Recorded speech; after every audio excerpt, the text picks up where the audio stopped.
ہمارے channel Urdu moral story میں خوش آمدید۔ ہمارے چینل سے روزانہ آپ کو سچی اسلامی کہانیاں سنائی جاتی ہیں۔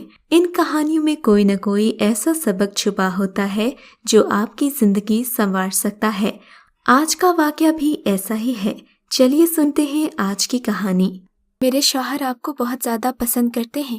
آپ کے ڈرامے تو کیا آپ کے اشتہار تک نہیں چھوڑتے، بس ذرا مجھ سے کہتے ہوئے جھجکتے ہیں، اس لیے اپنی پسندیدگی بتاتے نہیں۔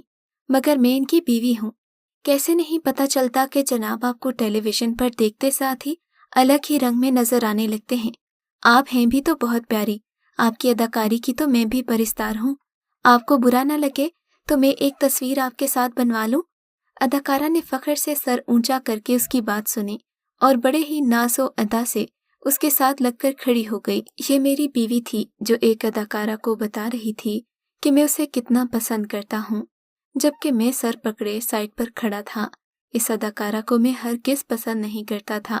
جب بھی اسے ٹی وی پر دیکھا تھا صرف اس لیے دیکھا تھا کیونکہ یہ میری بیوی سے ملتی جلتی تھی اور اس کی شخصیت میں جو بھول پن تھا جو کہ ظاہر ہے اداکاری تھی، میری بیوی میں بھی کبھی ہوا کرتا تھا۔ تبھی میں اس اداکارہ کو دیکھ کر ماضی کی حسین یادوں میں کھو جاتا، مگر میری بیوی نے اس بات کو لے کر خود کو احساس کمتری میں مبتلا کر دیا کہ گویا میں کسی اداکارہ کے عشق میں غرق ہوں، مجھے وہ اچھی لگتی ہے وغیرہ وغیرہ۔ حالانکہ بات مختلف تھی اور اب تو وہ بالکل ہی بدل گئی تھی۔ اس نے خود کو ایک چادر میں لپیٹ کر رکھنا شروع کر دیا تھا۔ گھر میں کوئی غیر مرد نہیں تھا، پھر بھی وہ دوپٹہ باندھے رکھتی۔ پھر میں نے شاید سنا تھا کہ وہ فون پر کسی کو بتا رہی تھی کہ بال بنانے کا وقت نہیں ملتا، کافی مہینوں سے ترشوانے کا موقع بھی نہیں ملا۔ وہ پریشان نہیں ہوئی، اس کا حل اس نے یہ نکال لیا کہ دوپٹہ سر پر لپیٹ لے۔ مجھے اس کی یہ بات سن کر بہت کوفت ہوئی، اس قدر نااہلی، ناقدری اور نکما پن کہ چاہ کر بھی اس سے یہ بات نہیں چھیڑ سکا۔ پھر اس کے کپڑوں کو دیکھتا تو ڈھیلے اور ایسے بے ڈھبے کہ لگتا کہ بڑے آٹے کی بوری کو آستین لگا کر پہن لیا ہے، جو یہ بار بار شلوار اوپر کھینچتی جاتی ہے۔ شاید اس نے کبھی اپنے ناپ کی شلوار ہی نہیں بنوائی، یا تو اتنی لمبی ہوتی کہ پائچے ہمیشہ چپل کے نیچے رہتے، یا اتنی اونچی کہ بیٹھنے پر ٹخنے سے اوپر چڑھا جاتی۔ چلو اس سب کو بھی نظر انداز کیا جا سکتا تھا، مگر اس کے پاس سے ایک عجیب سی بدبو آنے لگی تھی۔ پتہ نہیں یہ بو اس کے کپڑوں کی تھی یا پھر اس کے وجود کی۔ ایسا لگتا تھا جیسے بہت سی پرانی بوسیدہ چیزیں اکٹھی ہو چکی ہوں۔ اسے بدبو تو نہیں کہہ سکتے، مگر قریب بیٹھنے سے برداشت بھی نہ ہوتی۔ خاص طور پر مجھ جیسے بندے کے لیے یہ بو برداشت کرنا دنیا کا مشکل ترین کام ہو گیا۔ مجھے سجے سجائے صاف ستھرے لوگ پسند ہیں۔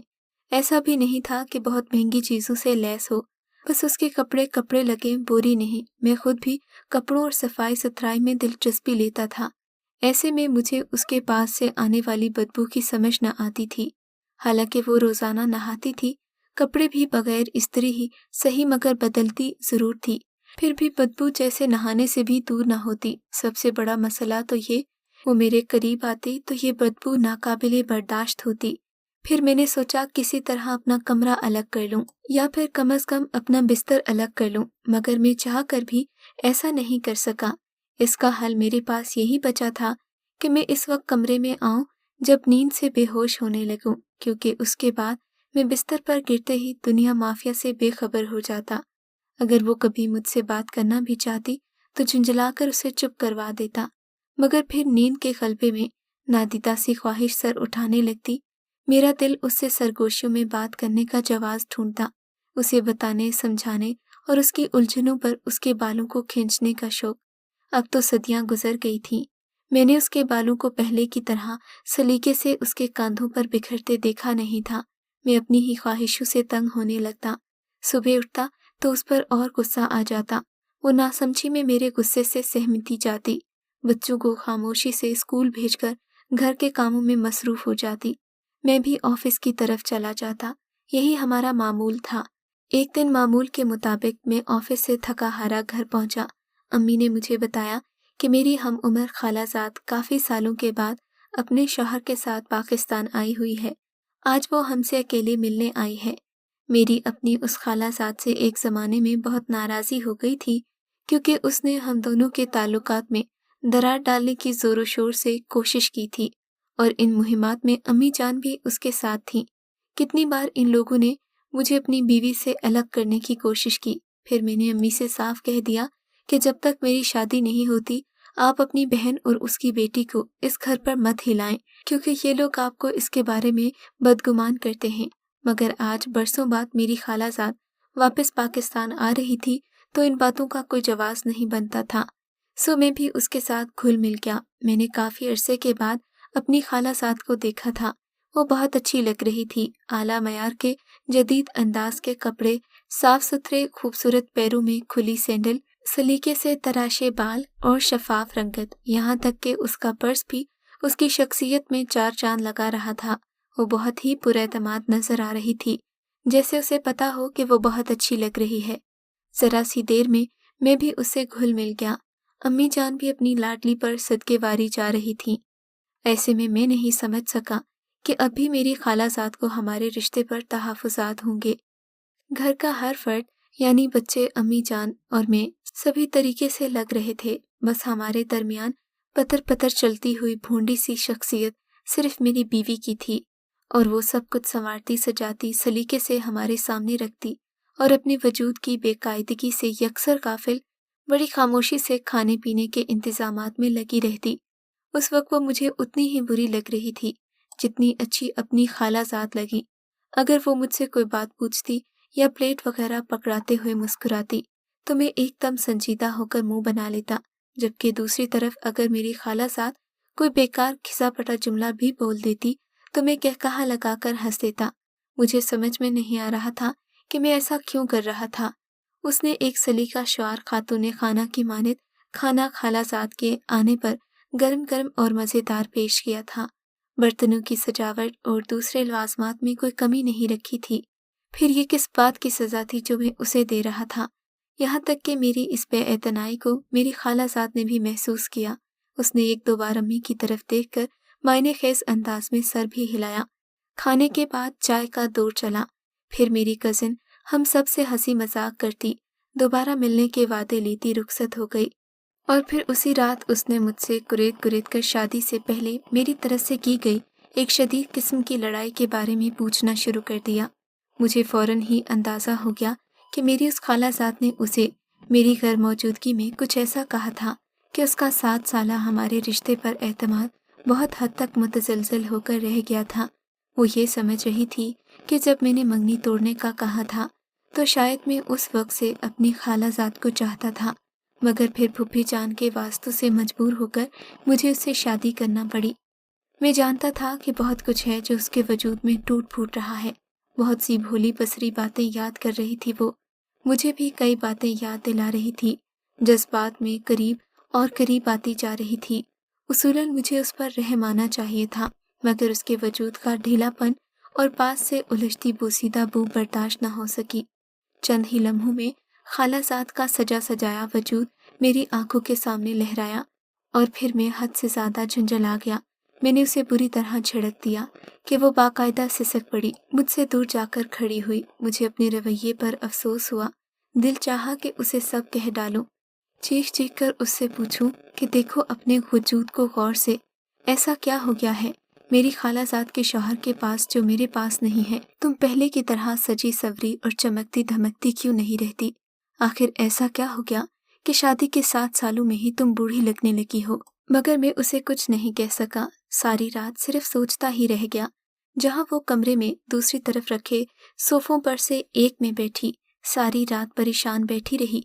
मैं उसे कैसे बताता कि मैं उससे बहुत कुछ कहना चाहता हूँ, मगर वो असल मुद्दे पर आती ही नहीं।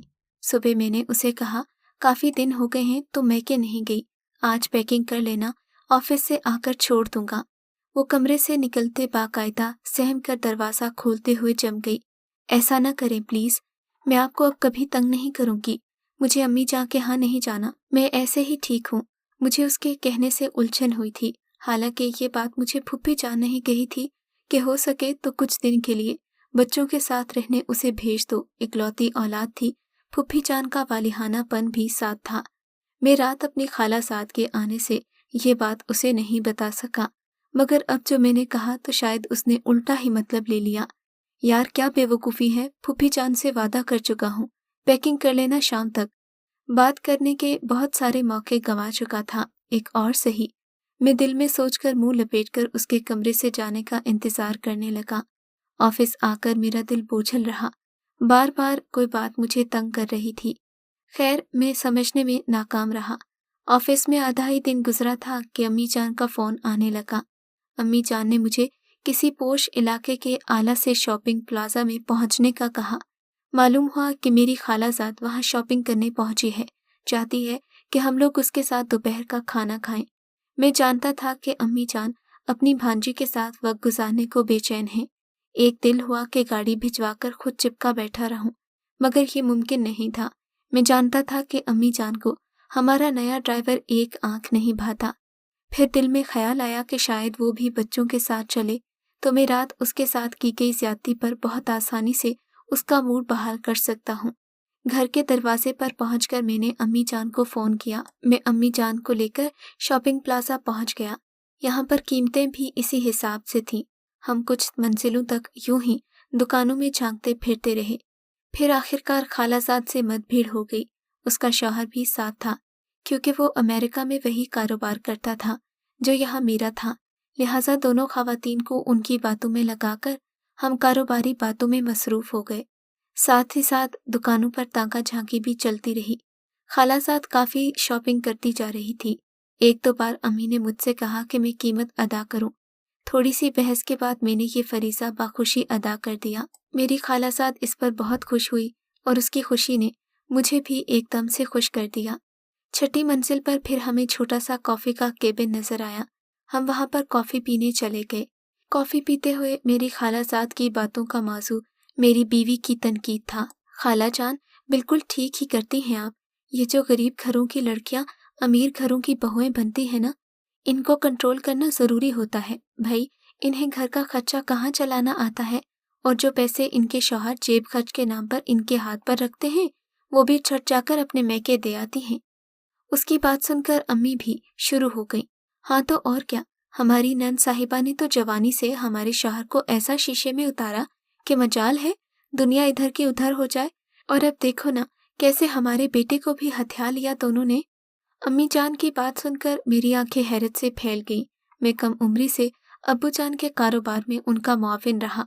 ये बात मैं अच्छी तरह जानता था कि फूफी जान ने अब्बू जान से चंद एक बार के अलावा कभी पैसों की मदद नहीं ली, बल्कि वो तो अपनी बेटी के लिए भी कभी अब्बू जान से कुछ नहीं मांगा करती थी। कभी अब्बू जान ईदी वगैरह भी ज़्यादा दे देते तो वो आधे से ज़्यादा पैसे वापस करवा देती, और ये बात अम्मी जान के अलावा और कौन समझ सकता था। मगर अम्मी जान दिल खोल कर अपनी बीवी और मेरी सास यानी मेरी फूफी जान पर तनकीद कर रही थी। फिर मुझे असल बात का पता चल ही गया। हाँ तो और क्या, मेरी माँ कह रही थी। पहले तो सारे लक्षण देख चुकी थी।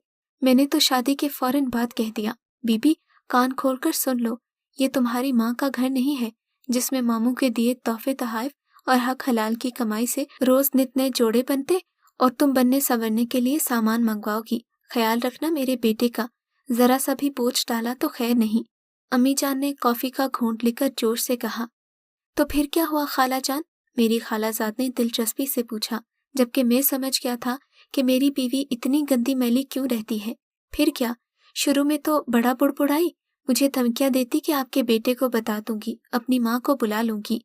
मैंने भी दिमाग ठिकाने लगाने के लिए सारे परी और जहेज के जोड़े अपनी अलमारी में रखवाए और कहा चलो वो पहनो जो मैं दूं।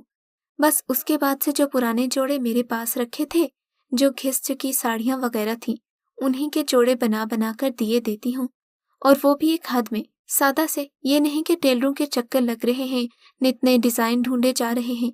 ये तो भाई दोस्ती यारियां भी खूब बनाती थी ना, फोन पर लंबी लंबी बातें करती थी, कभी किसी सहेली से तो कभी किसी सहेली से। अब तो कुछ भी नहीं करने देती मैं, जब भी तो ऐसा हुलिया बना रखा होता है। देखो तो कैसा सुधारा मैंने। हाँ भाई, मैं भी तो हैरान रह गई कि ये वही है जो पहले इतनी शौक नजर आती थी। मेरी खालाजाद ने मेरी तरफ शरारती निगाहों से देखते हुए कहा, अरे यही तो इन माँ बेटी का हरपा था, बस मेरा बेटा न बच सका। अम्मी का ये कहना था कि मैं उठ खड़ा हुआ। मुझे उठता देखकर अम्मी जान घबरा गई। असल में मुझे अभी याद आया کہ آج پھوپھی جان سے رات بال بچوں سمیت کھانے پر آنے کا وعدہ کر چکا ہوں۔ بچوں کے لیے وہ کافی دن سے بے چین ہو رہی تھیں اور اب تک تو وہ لوگ پیکنگ بھی کر چکے ہوں گے، سو میرا نکلنا ضروری ہے۔ ان دونوں کی حیران نظروں کی پرواہ نہ کرتے ہوئے اس کے شوہر سے درخواست کر چکا تھا کہ وہ واپسی پر امی جان کو گھر چھوڑ دے۔ یوں تو ابھی شام ہونے میں کافی وقت تھا، ابھی میں چاہتا تو کچھ اور گھنٹے امی جان اور خالہ زاد کو شہر گھما پھرا سکتا تھا، مگر جس اشارے، جس نقطے کو میں کئی سالوں میں سمجھ نہیں پایا، آج سمجھ چکا تھا۔ چند گھنٹے گھر پر امی کی غیر موجودگی میں گزارنے تھے، کچھ باتیں، کچھ شکوے، بہت سارے اقرار اور جرم کرنے تھے۔ میں چاہتا تھا کہ آئندہ آنے والی زندگی کے اصولوں کے بارے میں اسے سمجھا دوں۔ یہی نہیں، اب اپنی ذاتی شاپنگ امی جان کے ساتھ نہیں، وہ میرے ساتھ کرے گی۔ مہینے میں ایک بار ہی صحیح، میں اسے اپنے ساتھ گھمانے لے جاؤں گا۔ وہ ماسٹرز کے لیے یونیورسٹی میں داخلہ لینا چاہے گی تو وہ بھی میں اسے دلوا دوں گا، اور پھوپھی جان کے ہاں صرف وہ اور بچے نہیں بلکہ میں بھی ساتھ جایا کروں گا۔ میرے ذہن میں کتنے سارے اصول آ گئے تھے اور میں جان گیا تھا کہ میری بیوی اتنی بیچاری، اتنی مسکین کیوں لگتی ہے۔ شاید یہ میری ماں کے کیے گئے ظلم تھے جن کا اثر اب اس کے چہرے پر نظر آنے لگا تھا، مگر میں کبھی سمجھ ہی نہیں پایا۔ پتہ نہیں کیوں مائیں اپنے بیٹوں کی زندگیاں برباد کرتی ہیں، کیوں انہیں خوش نہیں رہنے دیتی۔ شاید وہ ان کی بیویوں پر ظلم کرتے یہ بھول جاتی ہیں کہ وہ اپنے ہی بیٹے کا گھر برباد کر رہے۔ اگر آپ کو آج کا یہ واقعہ پسند آیا ہے تو اس ویڈیو کو لائک ضرور کیجیے، اور اس طرح کے مزید قصے سننے کے لیے ہمارے چینل اردو مورل سٹوری کو سبسکرائب ضرور کیجیے۔